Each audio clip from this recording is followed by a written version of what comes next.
بسم اللہ الرحمن الرحیم۔ السلام علیکم دوستو، بھارتی فضائیہ کا طیارہ MiG-21 گر کر تباہ ہو گیا، جس کے نتیجے میں جہاز میں موجود پائلٹ بھی موقع پر ہی ہلاک ہو گیا۔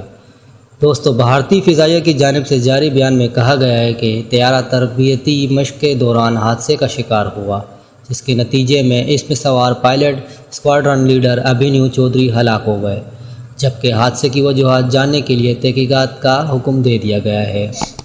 دوستو، واضح رہے کہ معیاری دیکھ بھال نہ ہونے کے باعث بھارت میں آئے روز فضائیہ کے طیارے حادثے کا شکار ہوتے رہتے ہیں۔ اس سے قبل بھی متعدد طیارے گر کر تباہ ہو چکے ہیں، جبکہ خود بھارتی وزیر اعظم MiG-21 کی کارکردگی پر سوال اٹھا چکے ہیں۔ دوستو، اس طرح کی لیٹسٹ ویڈیوز حاصل کرنے کے لیے PDP نیوز کو سبسکرائب کریں۔